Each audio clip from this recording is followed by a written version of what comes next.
Bon, on va commencer. Donc, bonjour à tout le monde ou rebonjour si vous étiez déjà connecté ce matin. Euh, Cet après-midi, excusez-moi, il va y avoir deux présentations. La première du docteur Perrault. La seconde, c'est moi qui vais la faire. Vous allez en avoir marre de me voir au fur et à mesure. Mais voilà. Donc, cet après-midi, on va avoir donc le docteur Perrault qui va nous faire une présentation sur l'eau du corps, les fascias et le toucher. Donc, je vais présenter rapidement le docteur Perrault. Donc, c'est un médecin cardiologue en exercice libéral depuis 1977. Il est engagé dans une prise en charge globale de la personne, de son mode de vie et de leur influence appliquée au domaine cardiovasculaire. Il a un intérêt particulier pour l'interaction du stress et du terrain par rapport aux pathologies de la personne, et il a une approche médicale classique associée à des thérapeutiques complémentaires, essentiellement l'homéopathie, la fasciathérapie et les compléments alimentaires. Il réalise des recherches cliniques également dans la perspective de la prévention des maladies cardiovasculaires, notamment dans la prise en charge du stress. Et après de nombreuses années d'enseignement, il reste engagé dans la transmission et la communication à la fois écrite et orale. Orale via des congrès et écrite par publication dans des revues anglophones et francophones. Il est actuellement secrétaire général du GEDCOP et président du comité d'organisation et coordinateur du congrès 2020 qui a eu lieu. Voilà Bernard, je vais te laisser la parole. Si tu veux rajouter quelque chose, alors n'oublie pas de mettre en place ton micro qui est éteint. Et si tu veux rajouter quelque chose à cette petite présentation, n'hésite pas. Merci Pierre, bonjour à tous, merci de m'avoir invité. Je suis très sensible et touché à votre invitation, par votre invitation. Non, j'ajouterais simplement que, étant très intéressé par les fascias et la recherche, j'ai oublié de te le préciser dans mon pédigré, je suis membre fondateur du Fascia Research Society. Et donc, voilà. Donc voilà, c'est quelque chose que j'ai suivi de près et dans lequel les gens de mon groupe de fascia ont communiqué ou publié à plusieurs reprises. Voilà ce que je voulais ajouter. Mais en tout cas, merci beaucoup pour cette présentation. C'était pas négligeable.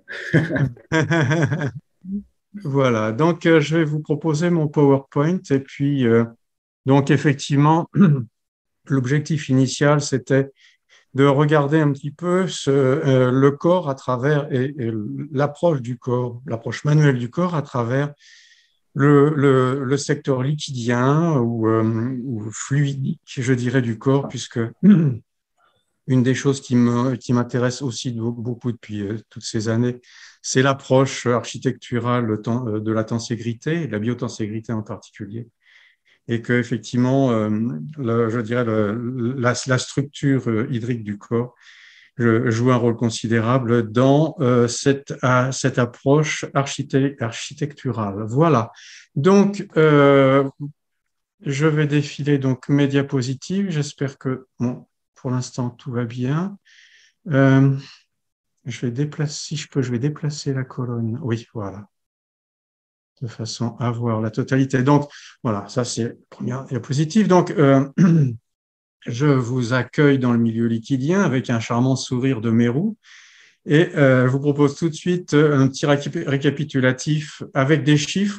Bon, c'est rébarbatif les chiffres, mais en attendant, ils ont l'intérêt d'être écrits quelque part et que, bon, quand on les a collectés, ben, c'est bien que d'autres puissent s'en servir sans avoir à refaire ce travail de collectage.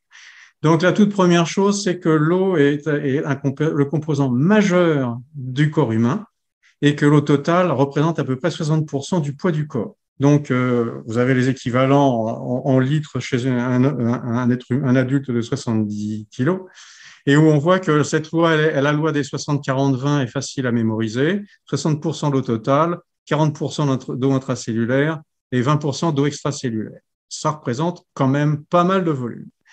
Et donc, le métabolisme de l'eau, évidemment, l'eau est vitale. On s'aperçoit on sait que 10 à 15% d'eau, de perte d'eau peut entraîner la mort. Et de fait, une privation d'eau de plus de 5 jours met la vie en danger. Bon, alors bien sûr, hein, les gens qui se sont retrouvés sur des radeaux, etc., ont bu de l'eau salée avec les risques hydroélectrolytiques que ça pouvait avoir. Mais enfin, c'était mieux que de mourir desséché au bout de 6 jours. Donc, ce qu'on sait, par contre, c'est qu'effectivement, une privation de manger permet de survivre beaucoup plus longtemps, et environ 40 jours. On verra que tout ceci a je dirais, un intérêt. C'est les problématiques de l'absorption d'eau et de la digestion sont liées, on va voir ça un petit peu plus loin. Donc, les apports de l'eau, l'eau absorbée, en principe, on devrait boire 1,5 litre d'eau par jour, mais qu'en plus, l'eau des aliments apporte à peu près un petit litre par jour. Évidemment, tout dépend si on mange des fruits, des légumes ou si on mange plutôt des graines. Voilà. Donc, il y a une chose aussi qui est intéressante à signaler, c'est que nous fabriquons de l'eau, notre métabolisme fabrique de l'eau, un peu plus d'1 demi-litre par jour, ce qui est quand même pas négligeable. Pourquoi est-ce que je n'arrive plus à défiler? Bon, voilà. Donc, l'eau qui est utilisée par l'organisme. On n'imagine pas combien on salive, sauf chez les gens qui ont des problèmes de déglutition, parce qu'1 litre d'eau par jour, c'est énorme. 1 litre de salive par jour, c'est énorme, et c'est pourtant ce que nous fabriquons tous les jours.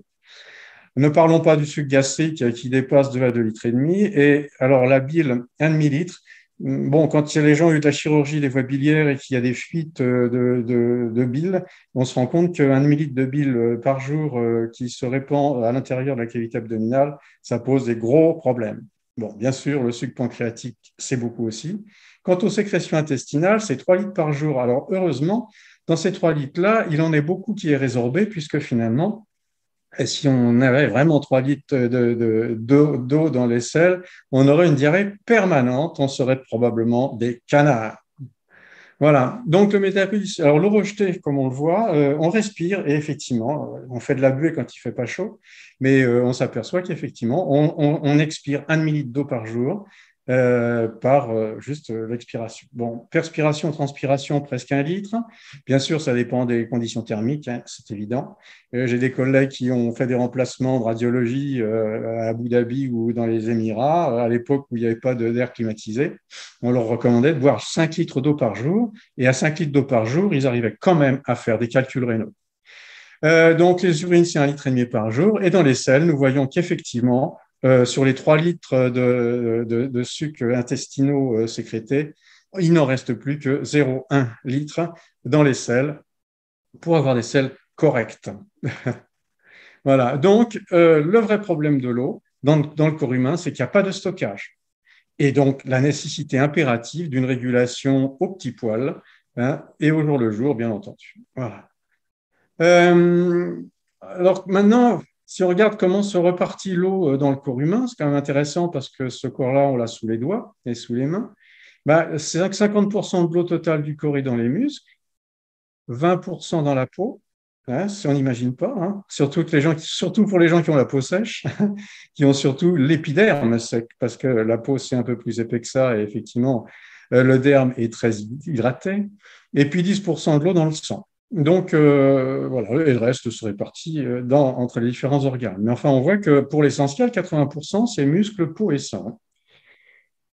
Bon, et alors, effectivement, il y a des variations, et ça, j'aime beaucoup cette phrase.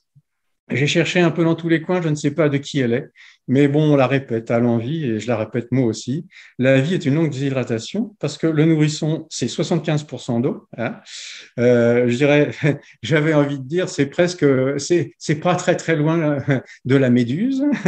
Et à plus de 50 ans, on est qu'à 50% d'eau, avec une différence un peu, je dirais, entre les hommes et les femmes, qui est liée voilà, à la composition par rapport aux graisses. Voilà. Donc, en gros, 50%, moi qui ai dépassé 70 ans, je suis content d'avoir encore 54% d'eau dans mon petit corps. Voilà. La composition, alors, donc, maintenant, comment elle se répartit? Et cette eau se répartit en deux compartiments qui nous concernent là aussi beaucoup en tant que thérapeute manuel. C'est l'eau qui est intracellulaire et qui représente les 2 tiers de l'eau totale. Et voilà. Et puis, l'eau extracellulaire, évidemment, 1 tiers. Facile, 2 tiers, 1 tiers.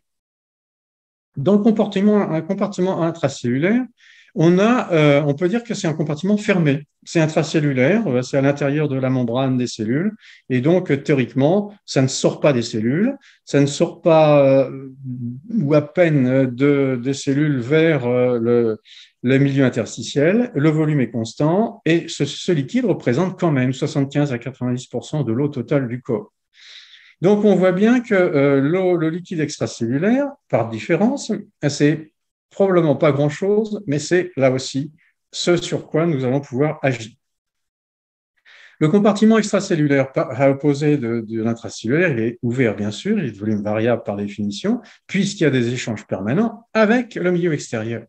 Et donc, si on redivise la division pour arriver à rediviser encore un peu, on va dire que le compartiment extracellulaire se répartit en 2 secteurs. Un secteur de fluide interstitiel, donc 75% de l'eau extracellulaire, et puis de fluide canalisé, qui représente 1/4 de l'eau extracellulaire. Les fluides canalisés, ils sont canalisés par quoi? Par les vaisseaux sanguins, c'est-à-dire le circuit artère, capillaire, veine, et cœur, bien sûr, puisque la pompe est montée en série dans le circuit. Et puis, dans le réseau lymphatique, qui, effectivement, représente aussi un certain volume non négligeable et qu'on va d'autant moins négliger que c'est lui qui nous concerne le plus quand on parle de fascia. Donc voilà, et puis une dernière chose que, en tant que cardiologue, j'ai plaisir à faire valoir, c'est que le sang est un tissu liquide et histologiquement, je dirais, non seulement c'est pas une hérésie, mais ça fait partie du descriptif des tissus conjonctifs. Le sang est un tissu liquide composé de plasma et de cellules. Alors, bon, on voit globalement les quantités pour un être de 70 kg, 5 litres 800 de sang total, 4 litres et demi d'eau, puisqu'il n'y a quand même pas que du liquide dans le sang. Il y a des cellules, il y a des protéines et des substances dissoutes. Mais enfin, voilà. Donc, ouais, non, j'ai pas le temps. Allez. Un jour, je vous raconterai le sang en tant que tissu. Voilà.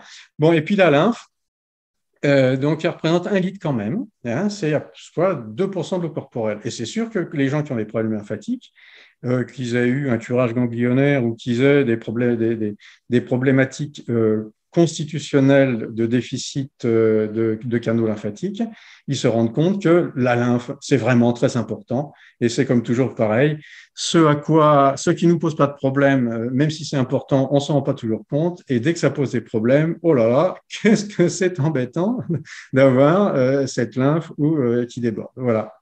Donc, enfin, et puis pour finir de classer les boîtes dans les boîtes, eh bien, dans l'eau extracellulaire, il y a un compartiment particulier qui est celui de l'espace dit transcellulaire, c'est-à-dire un petit compartiment à part. Et vous voyez sur ma diapositive, j'ai 4 et 3, 7 compartiments. Hein, bon, l'humeur aqueuse du globe oculaire, hein, c'est pas une quantité importante, mais si on l'a pas, bah, c'est bête parce qu'on est aveugle. Le liquide céphalorachidien, qui lui a une importance considérable sous les mains des ostéopathes, ça, je n'en reviendrai pas là-dessus, c'est pas le sujet du jour. On a la lymphe qui se situe dans l'oreille interne, donc c'est une toute petite quantité, mais là encore, quand ça dysfonctionne, qu'est-ce que c'est embêtant? Les sécrétions gastro-intestinales, puisqu'elles sont dans un compartiment qui est le tube digestif, qui n'est ni l'intérieur du corps ni l'extérieur.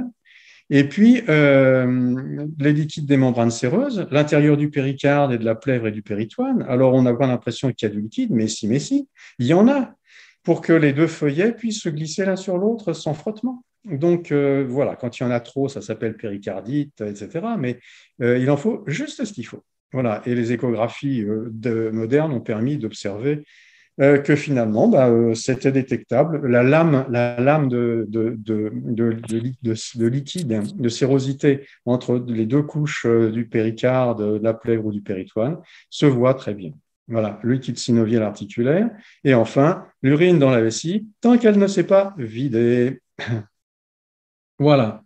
Donc, à partir de là, voilà, pour finir la présentation du secteur hydrique, voilà, les dernières choses qu'on peut dire, ça représente quand même 1 litre, hein, mine de rien, entre le globe oculaire et le reste. Voilà. Donc, une fois qu'on a mis en place, je dirais, toute cette eau du corps, nous, on va voir les fascias, mais justement, bon, à travers, je dirais, les observations modernes qu'on a pu faire sur le fascia, et aussi à travers cet aspect hydrique, qui est très, très intéressant, je trouve, et c'est bien pour ça que j'avais envie de vous en parler. Voilà, donc, excusez-moi, j'étais un peu vite, là, voilà, pas perdre de temps, mais il paraît qu'on essaye de ne pas mettre de retard, hein, sur le programme, hein, quand même. Voilà, donc, j'ai repris évidemment la formule magique du Fascia Research Congress, hein, qui dit What is fascia? Et donc, la question, c'est la question centrale, je dirais, de tous ces gens qui se réunissent tous les 3 ans normalement, ou tous les 2 ans, ou tous les 5 ans quand il y a des virus qui nous empêchent de le faire. Mais donc, voilà, la question, c'est qu'est-ce que c'est que le fascia? Et des centaines de personnes se réunissent à chaque fois, et on n'a toujours pas réussi à définir clairement ce que c'est que le fascia. Alors, bien sûr, chacun a son approche. Et quand vous demandez à un anatomiste ou à un chirurgien ou à un médecin ou à un thérapeute manuel, etc., ou à un échographiste ce qu'est le fascia, chacun va pouvoir vous le définir, mais chacun aura une définition un peu différente du voisin sans qu'elle soit totalement différente. Donc, on voit bien qu'en fonction de l'approche qu'on en a, eh ben, on n'a pas exactement la même définition du fascia, et c'est probablement une des caractéristiques propres à ce qu'est le fascia, c'est qu'il est indéfinissable. Et bon, il n'y a que moi que ça fait rire, c'est pas grave. Donc voilà, donc si on prend, moi je propose 2 approches. La première approche, pour essayer de connaître quelque chose de complexe et qu'on n'arrive pas bien à comprendre, on peut se poser 3 questions que je trouve fondamentales. La première, c'est la nature de l'objet qu'on étudie, ou d'où il vient. La deuxième chose, c'est de dire de quoi il est fait. Bien, voilà. Et puis la troisième question, c'est à quoi ça sert? Quelles sont ses fonctions? Bon, vous me direz quand on a vu tout ça, on a déjà une encyclopédie derrière soi. Oui, c'est vrai, on a une encyclopédie parce que le sujet est encyclopédique. Alors, je me contenterai, si je puis dire, de faire un survol très rapide de l'aspect embryologique et de l'aspect histologique. L'aspect embryologique, l'embryon de 3 semaines est composé de 3 couches, de cellules, un ectoderme, un mésoderme, un endoderme. Voilà, donc l'ectoderme, c'est ce qui donnera la peau et le tissu nerveux. L'endoderme, c'est ce qui produira le tube digestif, le foie et les poumons. Et puis le mésoderme, c'est tout le reste. Alors, le mésoderme, comme son nom grec, sa racine grecque l'indique, c'est au milieu. C'est au milieu. Méso, ça veut dire le milieu.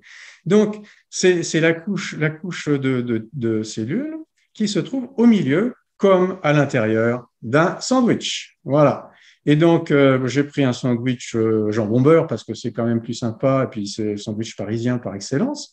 Donc, et puis qu'en plus de ça, on met de la viande au milieu, ça symbolise bien le tissu graisseux, le muscle, etc. Un peu de salade pour faire du conjonctif, et on a une représentation très symbolique de ce corps humain en puissance au 21e jour. Le mésoderme produira, avec les jours et les semaines qui passent, un mésenchyme embryonnaire. Et ce mésenchyme embryonnaire va être l'origine de quoi? Eh bien, de tout ce qui est au milieu. c'est-à-dire au milieu du corps, à l'intérieur du corps, coincé entre, si je puis dire, la couche externe qui est la peau et la couche interne qui est la surface interne du tube digestif. Donc, parce qu'au bout du compte, si on veut bien regarder, et on s'y est beaucoup intéressé ces dernières années, le microbiote et tout ce monde qui vit à l'intérieur de nos intestins et de notre tube digestif et qui comporte plus d'êtres vivants que la Terre entière, eh ben, ce monde-là, c'est pas le nous, c'est pas le nôtre. Nous coexistons, mais voilà.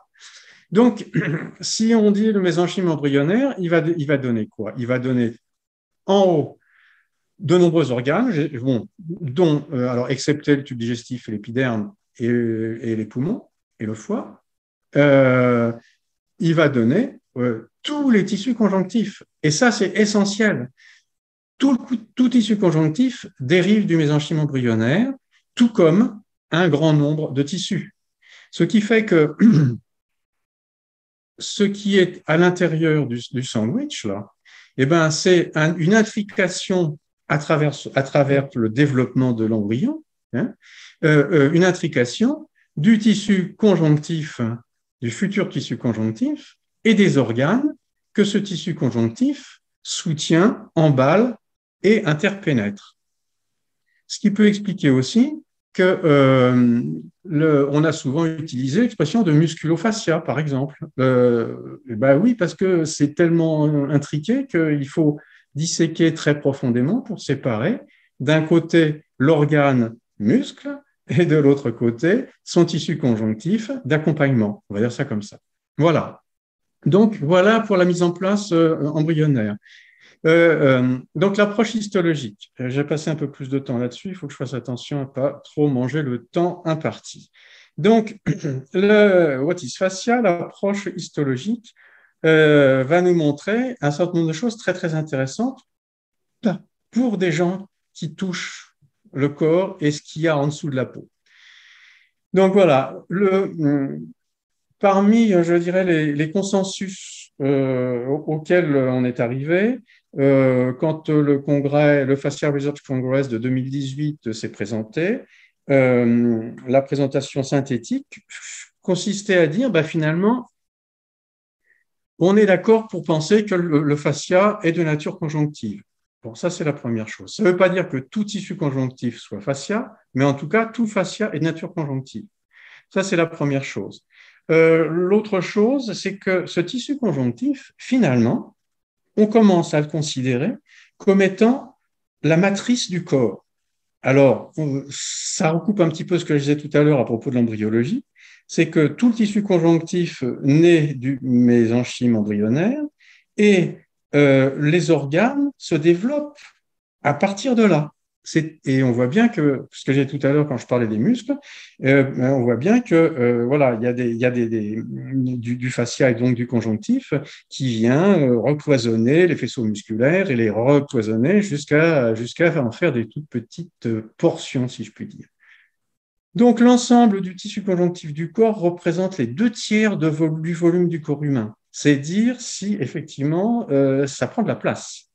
Et alors, on s'était amusé à représenter le corps humain à travers juste ses vaisseaux, les vaisseaux sanguins. On peut aussi jouer au même jeu. Si on retire tout ce qui n'est pas conjonctif, et finalement, on a une structure qui représente parfaitement la silhouette d'un corps humain. Alors, de quoi est fait un tissu conjonctif? Il est composé de cellules non jointives, ça c'est très très important, et d'une matrice extracellulaire. Les cellules non jointives, ça veut dire qu'elles ne sont pas collées les unes aux autres. Si vous prenez un épithélium, c'est-à-dire le revêtement de la peau ou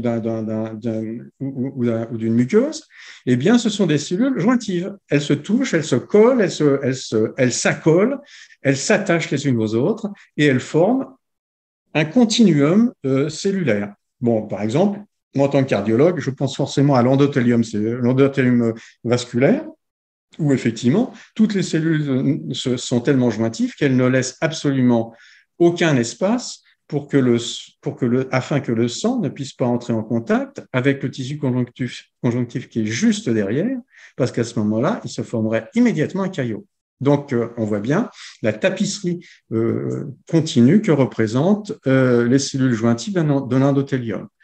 Donc là, les cellules du conjonctif sont libres les unes des autres, hein, et tout ça baigne dans une matrice extracellulaire. Avançons un peu plus loin.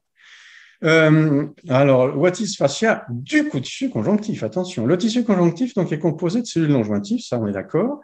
Il y a des cellules résidentes dans le tissu conjonctif, comme les fibroblastes, les adipocytes, et puis il y a des cellules de passage, comme les petits poissons de là-haut, hein, qui sont les macrocytes, les plasmocytes, des globules blancs, les leucocytes, qui viennent et qui vont apporter ce qu'ils doivent apporter, faire le travail qu'ils doivent faire à l'intérieur du tissu, mais il n'empêche qu'elles ne font que passer.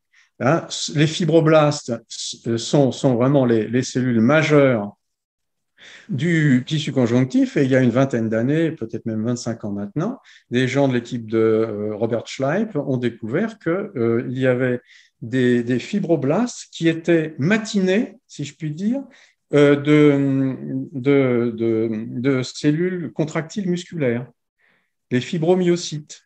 Et on a découvert que le tissu conjonctif et donc les fascias étaient capables de se contracter musculairement, ce qui était véritablement une découverte absolument faramineuse et qui peut expliquer pourquoi les fascias se crispent.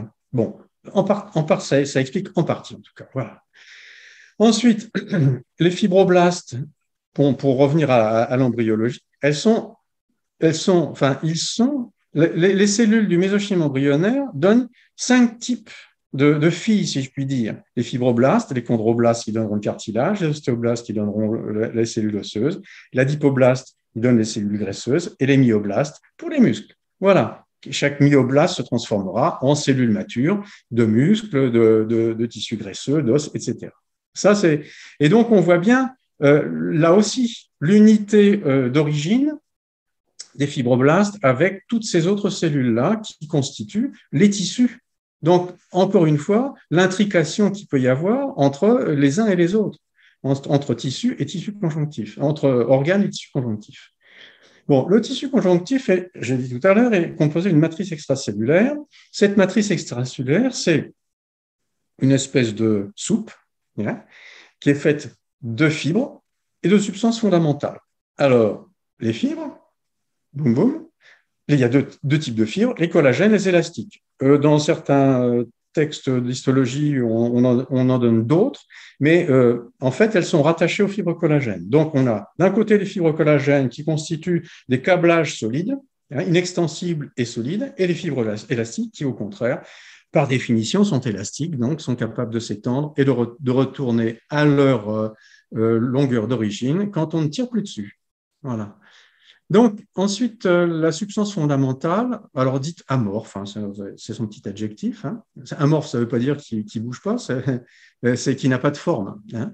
Et évidemment, un liquide, un vrai liquide qui n'est pas dans un contenant n'a pas de forme.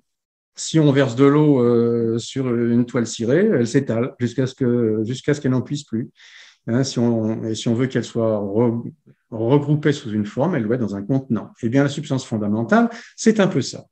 Elle est constituée de macromolécules complexes, j'entrerai pas dans le détail, et d'un liquide tissulaire, toujours pareil, en quantité variable, selon les tissus, mais les tissus conjonctifs sont en général bien hydratés.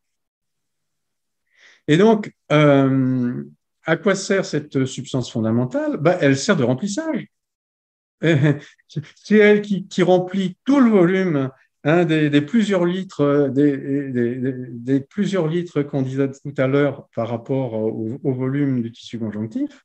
Eh bien, c'est la substance fondamentale qui remplit tout ça. Et à l'intérieur, on a les cellules et les fibres. Donc, évidemment, ça soutient les épithéliums ou les endothéliums, parce que si ça n'était pas derrière, épithélium et endothélium se collaberaient, s'effondreraient. Hein. Et puis, ce bain-là permet de faire la transition pour beaucoup de choses entre les organes et les tissus. Voilà. Donc, le liquide extracellulaire du tissu conjonctif, pour arriver à plus précisément qu'est-ce qu'il y a dans le tissu conjonctif, eh bien, vous avez d'un côté la substance fondamentale du tissu conjonctif qui a été sécrétée par les fibroblastes. C'est vraiment des cellules très, très actives, hein, très importantes, hein, évidemment, les fibroblastes. Mais aussi, elle est composée, elle est additionnée de l'eau et des produits qui sont sortis des capillaires sanguins, hein, au passage du sang. Parce que les capillaires, vous savez bien, ils ne sont pas étanches. Hein, et les capillaires vont être le lieu d'une sortie d'eau dans les tissus avoisinants, hein, et sortie d'eau et de certains solutés et certaines protéines, etc. Donc, on voit bien qu'il y a sortant des capillaires qui traversent justement les tissus dans le conjonctif, eh bien, à travers la paroi des capillaires, va s'extravaser, puisque c'est le mot médical, hein, le mot scientifique, pour dire, ben voilà, ça sort du vaisseau extravasé, hein, et ça va venir se mélanger à la substance fondamentale qui, elle, a été fabriquée par les fibroblastes. Alors bon, exemple simple, bête et méchant, il fait très chaud l'été, la petite dame, elle a des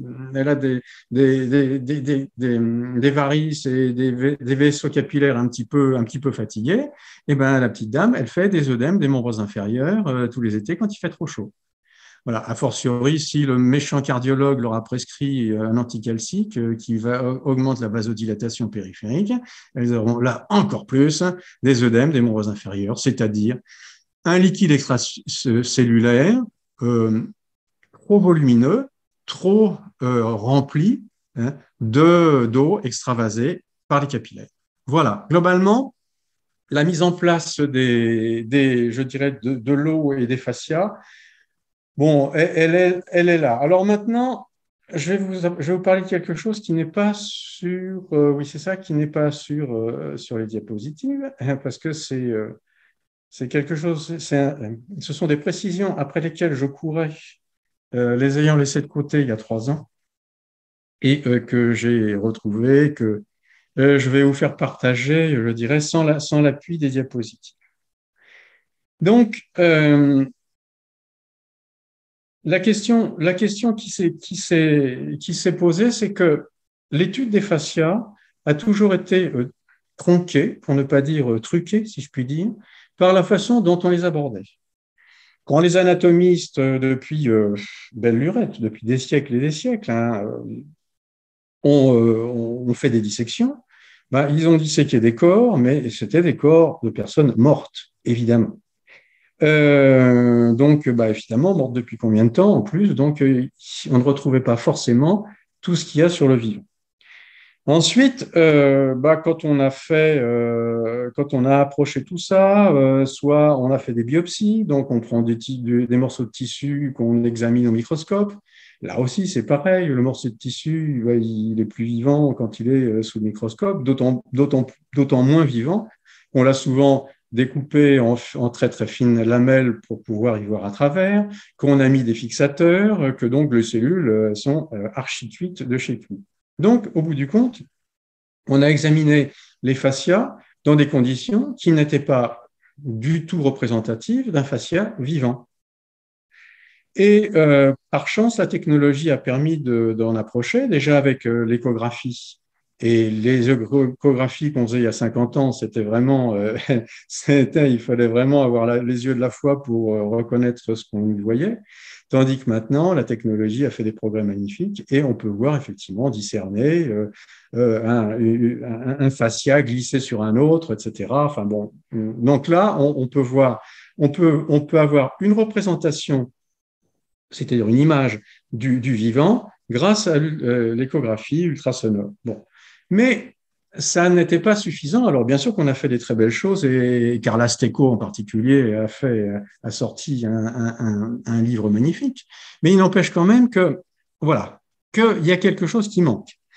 Et les gens qui ont commencé à se servir des endoscopes pour aller regarder le tissu sous-cutané, c'est-à-dire donc le fascia superficialis, avec un endoscope qui grossissait, etc., sur des gens pas endormis, hein, parce qu'on peut faire une anesthésie. Si on fait ça sur un bras, eh ben, on peut faire une anesthésie du bras, mais les gens, ils sont pas endormis du tout, et donc ils souffrent pas, mais en même temps, leur physiologie est très peu perturbée, et on peut voir des choses. Alors, bah, les plus belles images qu'on ait vues prises comme ça, c'est celle de Jean-Claude Guimberteau, qui a montré effectivement, la véritable cathédrale vivante qu'est un tissu sous-cutané avec ses fibres vivantes, ces fibrilles qui se défont, se refont, se recomposent, etc. Les vaisseaux qui battent à l'intérieur, enfin, bon, c'est magnifique. Euh, mais ça n'était pas suffisamment agrandi, et donc là, on a depuis peut-être une dizaine d'années maintenant mis au point des microscopes qui permettent la microscopie confocale, qui permet d'aller regarder directement sur le vivant des images microscopiques sans avoir découpé, retiré le tissu de son milieu, etc. Et là, on a vu le fascia vivant au microscope.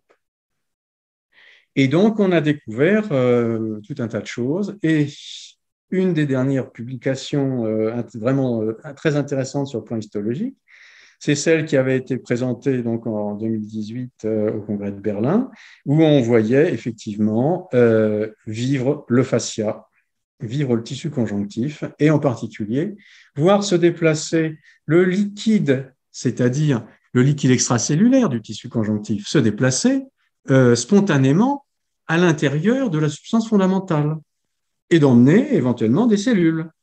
Et ça donnait une idée très, très claire de ce que pouvait être une migration cellulaire, notamment métastatique dans le cancer, par exemple. Mais ça ne se limite pas à ça, bien entendu.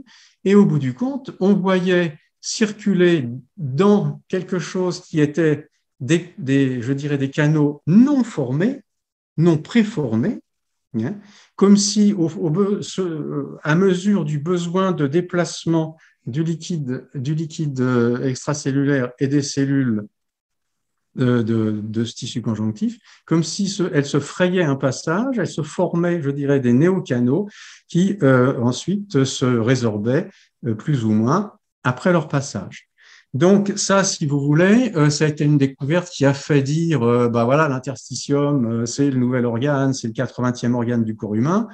Bon, le mot organe ne convient pas et on ne sait pas le lieu d'en discuter pour savoir comment il faudrait l'appeler. Mais en attendant, clairement, ce n'est pas un organe. Mais enfin, en attendant, c'était une découverte extraordinaire et évidemment, tout le monde est resté sur son petit derrière en voyant les images. Là, c'est la première chose. Mais c'est venu en appui de réflexions et d'observations qu'avaient faites d'autres histologistes, et en particulier des histologistes formés à la médecine traditionnelle chinoise, et qui disaient, mais quand même, dans ce tissu conjonctif, on voit bien qu'il y a des déplacements, et des déplacements de matière qui sont pas du tout, dont le trajet n'est pas du tout assimilable au trajet des vaisseaux sanguins, ni des vaisseaux lymphatiques. Donc, peut-être, c'est une première approche objectivée des méridiens. Voilà. Et donc, à partir de là, on en est là pour l'instant, hein, mais c'est une hypothèse qui est loin d'être idiote, c'est le moins qu'on puisse dire, et que si on veut, pour conclure une chose, c'est que quand on veut voir de près comment va la vie, comment fonctionne la vie, il vaut mieux examiner du vivant que du mort. Voilà la belle conclusion. Donc, pour en finir avec cet aspect histologique, j'en reviens à la fasciathérapie, aux approches du fascia, des thérapies manuelles. Un premier chercheur, entre nous, ça fait longtemps qu'on se dit qu'il aurait dû avoir le prix Nobel depuis longtemps, cet homme-là, c'est Donald Ingber. Donald Ingber est un scientifique américain de Harvard, qui a considéré que les cytosquelettes, c'est-à-dire chaque cellule possède un petit squelette de fibrilles très organisé, qui est effectivement un squelette de la cellule. Et que ce cytosquelette, quand il arrive à s'ancrer dans la face interne de la membrane cellulaire, il ne s'ancre pas n'importe où. Il s'ancre sur des petites plaques bien particulières et qui, comme par hasard, traverse l'épaisseur de la cellule et de l'autre côté, c'est-à-dire à l'extérieur de la membrane cellulaire, viennent s'ancrer des fibres et des fibrilles de collagène, et c'est-à-dire les fibres du tissu conjonctif. Et donc, Ingber a émis l'hypothèse que le corps pouvait être considéré comme un cytosquelette étendu, c'est-à-dire que les fibres du tissu conjonctif qui se répartissent dans un réseau largement diffusé dans tout l'intérieur du corps, eh bien, ce réseau est connecté finement aux fibrilles du cytosquelette de chacune des cellules. Ce qui fait qu'on peut comprendre qu'à travers ce système de cytosquelette étendu, quand on tire une fibrille conjonctive d'un orteil, on puisse aller chatouiller l'intérieur du métabolisme d'une cellule aux antipodes du corps. Voilà. Et donc, cette hypothèse-là, effectivement, a été largement reprise par beaucoup d'écoles d'ostéopathie, etc., parce qu'effectivement, ça donne des explications concrètes et qui sortent de la magie noire, ou blanche, je ne sais pas, hein, qui sortent de l'idée magique que cette connexion entre l'intérieur des cellules et puis l'autre l'extrémité du corps, c'était purement illusoire. Voilà. Donc ça, c'est la première chose qui donne effectivement cette idée de continuité et d'entièreté du corps. Mais si on regarde bien la façon dont on peut considérer le liquide extracellulaire du tissu conjonctif, c'est-à-dire ce qu'on a appelé aussi la matrice extracellulaire, et qui représente autant de volume, et qui soutient par sa pression, son hydratation, je dirais la forme du corps humain, eh bien, on se dit que de la même façon, il y a une continuité entre, je dirais, la petite goutte de matrice extracellulaire qu'on peut trouver sous la peau d'un gros orteil, hein, et je dirais le liquide qui constitue la matrice extracellulaire ou le liquide extracellulaire qui se retrouve à n'importe quel autre endroit du corps. Et que donc cette continuité-là, eh ben, on s'en doutait bien qu'elle existait. Mais là, cette fois, on l'a concrétisée véritablement. Et effectivement, on s'en doutait bien, ne serait-ce qu'à cause de la migration des cellules tumorales. Bon, donc, sauf que les cellules tumorales, on a toujours pensé qu'elles circulaient d'abord et avant tout dans les canaux lymphatiques.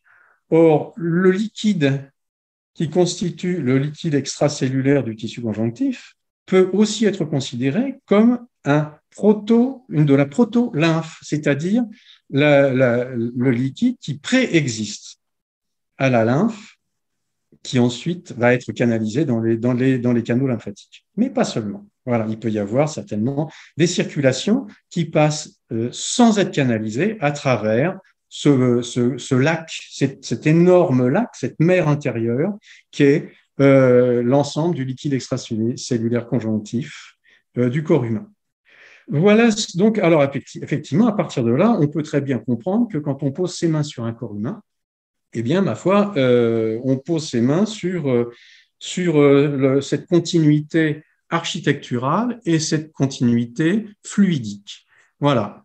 Donc, maintenant, un mot pour engager les débats sur le toucher. Bon, le toucher de fasciathérapie est un toucher qui s'appuie sur une propriété de la main qui est la faculté haptique. Alors, la faculté haptique, ça correspond à ce qu'on appelle autrement le toucher actif.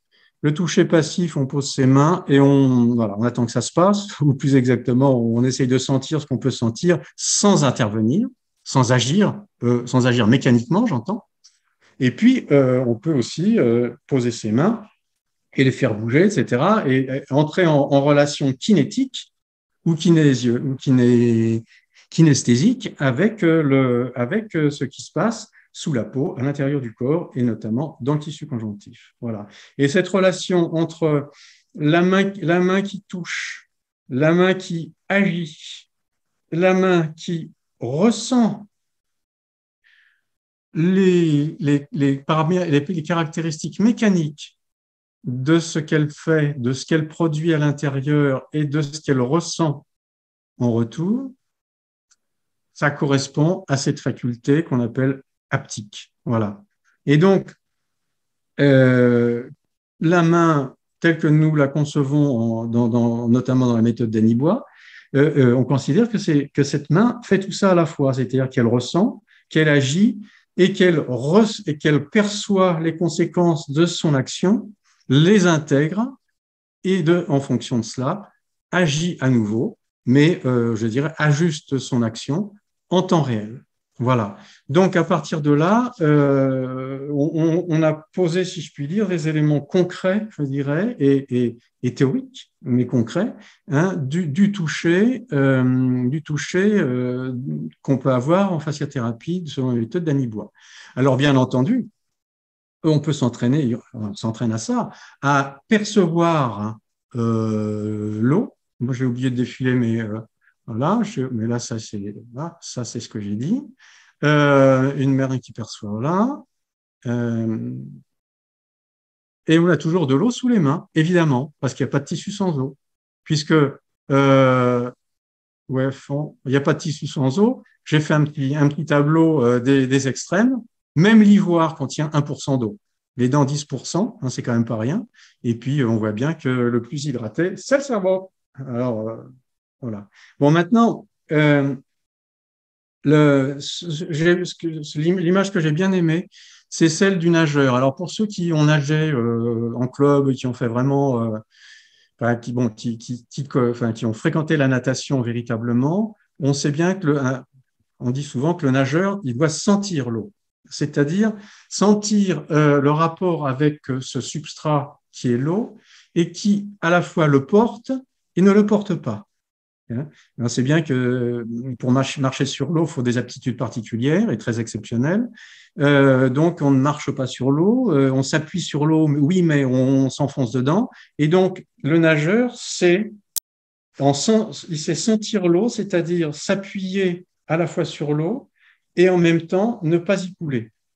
Voilà. Et ben, la main du thérapeute manuel, elle perçoit les fluides sous la peau un peu de cette façon-là, c'est-à-dire qu'elle perçoit la consistance fluidique des tissus qui sont en dessous, hein, et des tissus qui répondent à ces pressions, à ces sollicitations mécaniques, et qui vont en réponse donner des informations sur la fluidité des tissus en dessous, la crispation ou non des fascias, au contraire, un trop grand relâchement du maillage conjonctif ou certains phénomènes de non-résonance, puisque avec les mains, on peut essayer de percevoir ce qui se passe à distance, c'est-à-dire non pas sous la main, mais à distance.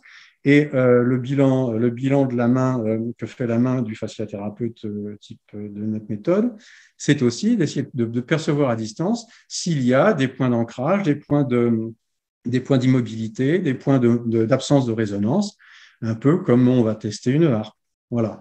Et donc, d'ailleurs, on parle souvent d'accordage par rapport à ça.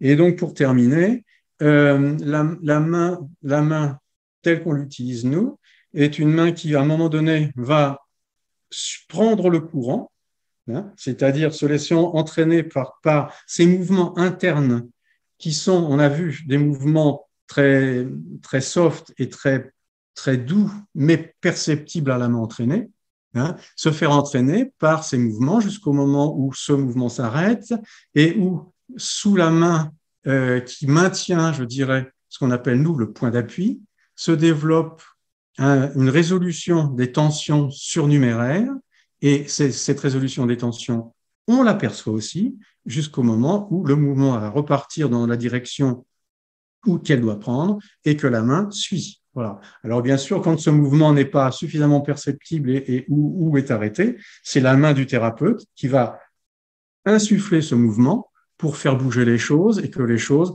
se réharmonisent en réponse.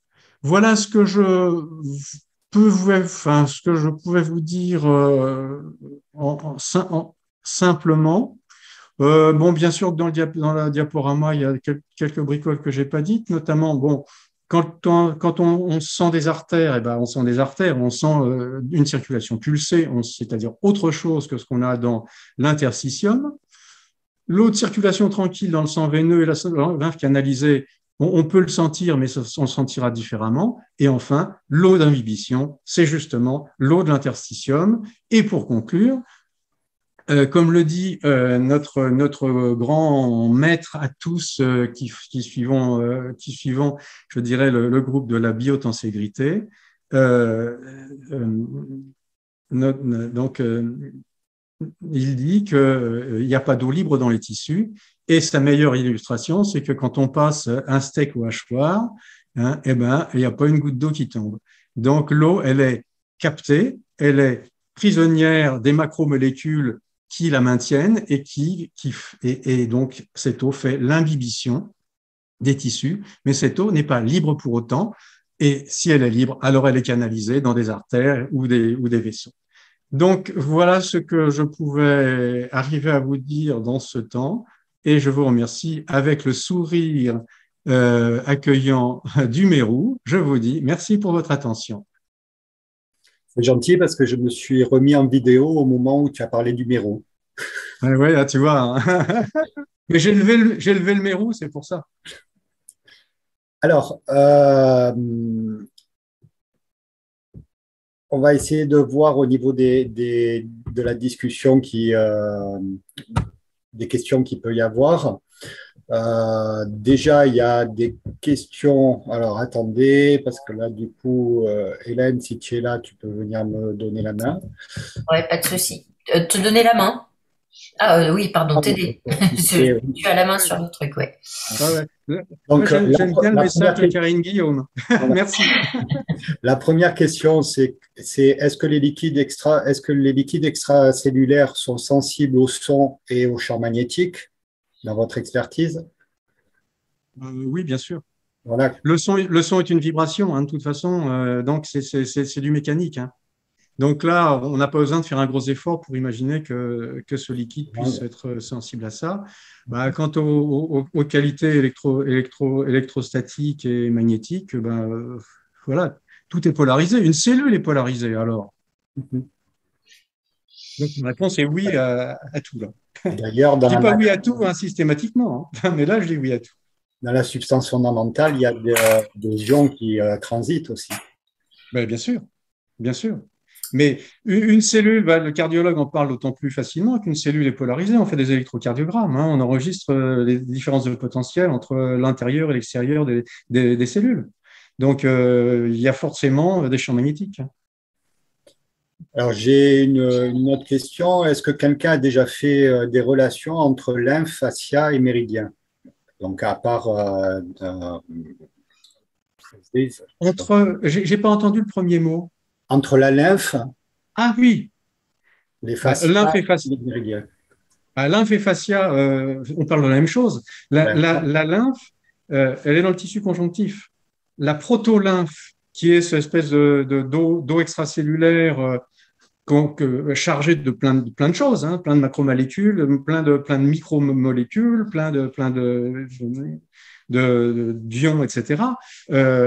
Donc, cette protolymphe, elle appartient au tissu conjonctif, donc elle appartient au fascia. Maintenant, c'est ce que j'ai esquissé tout à l'heure, c'est que on a le sentiment, pour l'instant, personne n'est complètement ferme et définitif, mais on a vraiment le sentiment que on est en train de découvrir peut-être le substrat des méridiens à travers, je dirais, le vivant du fascia. Et ce substrat-là des méridiens disparaîtrait quand le fascia est mort. Je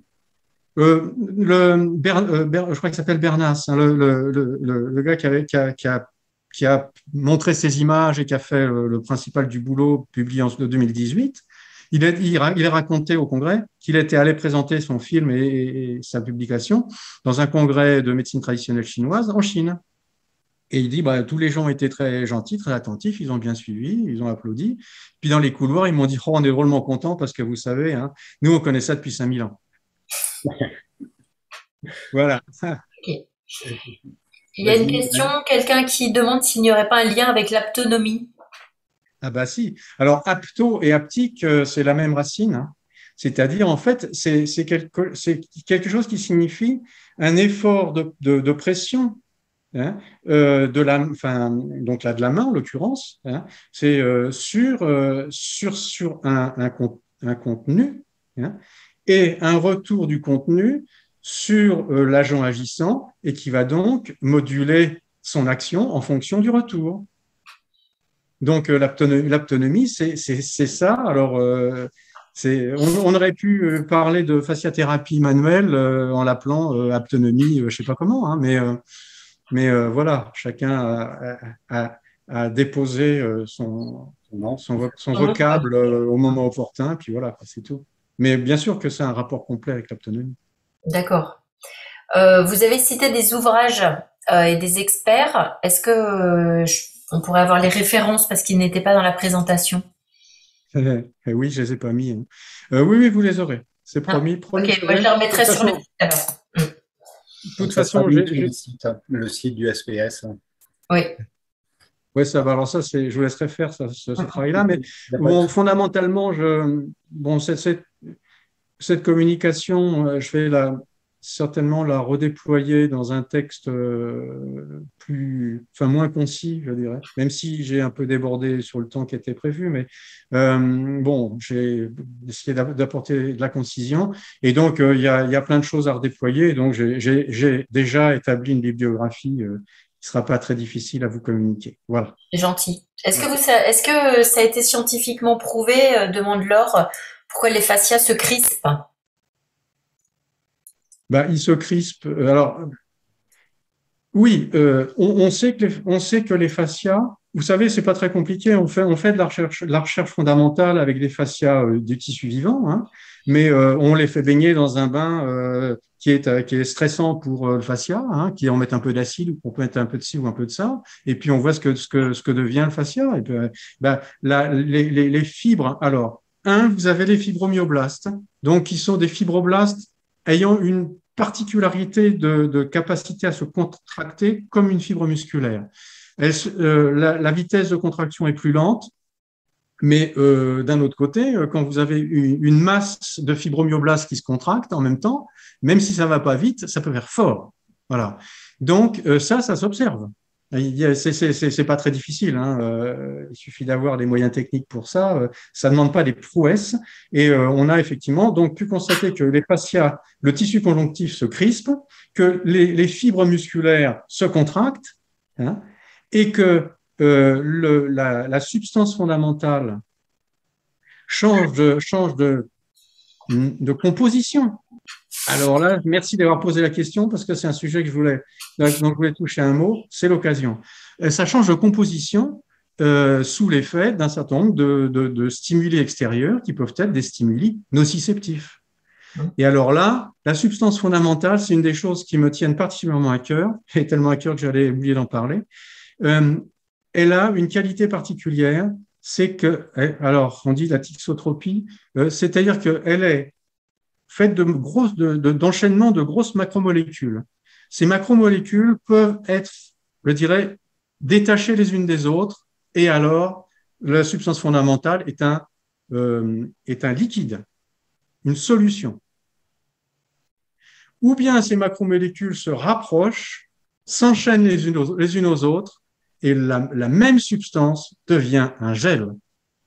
C'est pour ça quand on parle de la substance fondamentale, on dit que c'est un gel-sol. Gel-sol. Voilà. Pour dire que cette substance, selon les conditions thermiques, de pH, peut-être électrique aussi, etc., et va se transformer, devenir un peu plus solide ou un peu plus liquide. Et donc, c'est une des choses sur lesquelles on agit notablement par le toucher, qui permet de transformer le solide en liquide ou au contraire d'aider le liquide à redevenir un peu plus solide. Et ça change complètement la capacité, je dirais, mécanique de la substance fondamentale, donc du tissu conjonctif. Là aussi, on pourrait en parler pendant des heures. Passionnant. Edwige dit, si j'ai bien compris, les œdèmes seraient dus à un défaut de paroi des vaisseaux, les veines, point d'interrogation. Les personnes qui font de la rétention d'eau, cette eau est de l'eau extracellulaire ou qui seraient dans les tissus conjonctifs, dans les fascias? Alors, bonne question, merci. Alors, de toute façon, c'est de l'eau extracellulaire. L'eau intracellulaire, en principe, elle est stable et quand la proportion change, c'est qu'il y a des conditions extrêmement dures de survie des cellules et c'est pas très bon signe pour la survie de la personne. Bon, voilà. Donc, ça, on a mis de côté. Le liquide extracellulaire, lui, il est extrêmement variable, bien sûr, mais à l'intérieur, je dirais, du tissu conjonctif, imaginez que le tissu conjonctif, c'est la mer, hein, et puis là, bon, là, c'est pas les petits poissons qu'on va voir, mais on a des pipelines qui traversent la mer, et puis c'est les vaisseaux. Vous savez, les artères qui se résolvent en capillaires, en artérioles, puis en capillaires, et puis les capillaires se regroupent en vénules, puis en veines, et puis ça remonte au cœur. Bon. Les capillaires, c'est fait pour être poreux. Si le capillaire n'est pas une passoire, on est mort. Bon, pensez aux capillaires de la circulation pulmonaire. C'est au niveau des capillaires que se font les échanges gazeux entre avec l'oxygène et le gaz carbonique. Bon, eh ben, les capillaires dans les tissus, c'est-à-dire au sein du tissu conjonctif de tous nos organes, ces capillaires, ils laissent filtrer de l'oxygène, bien sûr, mais ils vont laisser filtrer du glucose. Pour nourrir les cellules, il faut bien du glucose. Et ben voilà, ça va passer à travers. Et normalement, ça se répartit correctement. Alors, les œdèmes peuvent avoir de très nombreux mécanismes différents. Je vais donner un exemple qui est celui de la vasodilatation. S'il fait très chaud, nos vaisseaux se dilatent. Si on prend un vasodilatateur médicamenteux, nos vaisseaux se dilatent, par définition. S'ils se dilatent, les trous de la passoire capillaire s'agrandissent. Et à ce moment-là, il y a d'autant plus d'eau qui va partir des capillaires du côté artériolaire dans le bain de la substance fondamentale. Et donc, ça fera de l'œdème. Je peux pas, il faudrait expliquer beaucoup de choses en physiologie humaine, en physiologie, mais donc je vais juste donner un tout petit détail. Imaginez-vous que avec la pression, le sang ne circule que parce qu'il y a une différence de pression. Si vous voulez faire rouler une boule sur une planche qui roule toute seule, il faut surélever d'un côté et abaisser l'autre. Différence, pas de pression, mais différence de potentiel. Différence de toute façon. Donc, le sang ne circule que grâce à une différence de pression. À l'entrée des artérioles et des capillaires du versant artériel, il y a une pression qui pousse. Comme il y a une pression qui pousse, ça a tendance à faire sortir l'eau des trous des capillaires dans le tissu conjonctif. Bon. Et puis, de l'autre côté, quand les capillaires redeviennent veineux, il n'y a plus de pression. Il y a beaucoup moins de pression dans les veines. Bon, à ce moment-là, l'eau peut revenir du tissu conjonctif dans les capillaires veineux. Et ça se fait en permanence. Et c'est l'équilibre entre la sortie et la rentrée qui fait que se produit ou non un œdème. D'accord. Bon, alors après, il peut y avoir plein de choses qui interviennent, mais voilà un exemple. Voilà. Et la chaleur explique très bien ce genre de choses.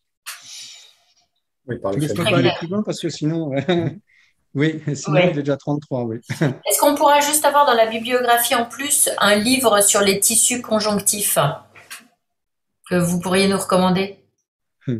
Non. Non. Il y a la classe de Steco qui est... Elle a peut-être écrit des choses là-dessus, oui. J'avoue que je n'ai pas parcouru attentivement ces parties-là de son livre, évidemment. Mais il y a des sites d'histologie qui sont très bien faits. Là, je peux très bien donner un lien avec un site en français qui explique vraiment les choses sur le tissu conjonctif. Ça serait bien dans la bibliographie que vous allez nous transmettre. Oui. Mais ça y sera, ça y sera. J'ai déjà mis de côté tous les liens. Mais le tissu conjonctif, les connaissances sur le tissu conjonctif sont énorme et évolutive, et énormément évolutive. Le nombre de publications qu'on a fait sur les fascias ou le tissu conjonctif depuis 15 ans, il est multiplié par 100, le nombre de publications annuelles. C'est vraiment de la folie. Enfin non, c'est bien qu'on s'y intéresse, hein. Mais je dirais, la croissance est très grande.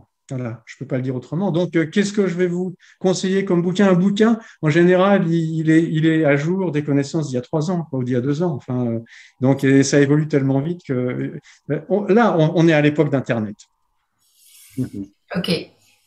Bon, je ne vais pas botter en touche pour le plaisir de botter en touche, hein. Moi, c'est dommage parce que j'aurais bien aimé que vous reveniez, que tu reviennes sur la notion de sang. Le sang est un tissu liquide. Excuse-moi, sur la notion de… La notion du sang qui est un tissu liquide. Ah oui, ben, je peux le faire, hein. Ça me fera plaisir. Ça ne fera pas plaisir au conférencier qui parle après moi parce qu'il n'aura pas le temps de dire. Donc, ça va. Oui, je sais que c'est toi. Je sais bien que c'est toi. Vous pouvez y aller. Tu peux y aller. Bon, c'est un clin d'œil parce que c'est toi qui poses la question, donc je me doute bien que tu sais ce que tu fais. Bon, voilà. Alors, bon, faut que je regroupe tout ce que j'ai envie de dire parce que c'est une de mes passions. Voilà, le sang est un tissu conjonctif qui possède des cellules non jointives. On est d'accord, hein, sinon ça ne passerait pas dans les capillaires. Si toutes les cellules étaient stockées, bah, à ce moment-là, ça fait un caillot et ça bouge quelque chose, c'est pas bon. Donc les cellules sont forcément disjointes, même si de temps en temps les globules rouges s'empilent, remplissent d'assiettes, etc. Mais enfin bon, globalement, c'est quand même distinct. Elles ne sont pas attachées. Voilà. Et puis, il y a une substance fondamentale. Alors, où sont les fibres? Bon sang, où se cachent les fibres? Eh bien, elles sont dissoutes. Alors, je vais essayer d'être suffisamment clair, y compris pour ceux qui n'ont pas fait des études de biologie, etc. Bon, le sang est un tissu liquide canalisé. S'il y a une brèche dans un vaisseau, le circuit se vide. Bon, et on meurt d'hémorragie. On est d'accord? Bon. Donc, pour que ça n'arrive pas, le corps humain a organisé ça très bien. Si le sang était plein de fibres, il serait trop boueux, si je puis dire, trop consistant pour circuler, y compris dans les capillaires, qui ne supportent que des choses relativement liquides. Donc, il a dissous les fibres de fibrine. Ça s'appelle le fibrinogène. Et dès qu'il y a contact avec un corps étranger ou certaines stimulations particulières, il y a toute la réaction enzymatique qui va déclencher la transformation du fibrinogène soluble en fibrine, c'est-à-dire en fibrine insoluble, c'est-à-dire en fibres conjonctives qui vont faire un maillage à l'intérieur duquel, oui c'est ça, à l'intérieur duquel les cellules sanguines, hein, les globules rouges, les globules blancs, tout ça, vont venir colmater les petits trous du maillage et ça fera un caillot.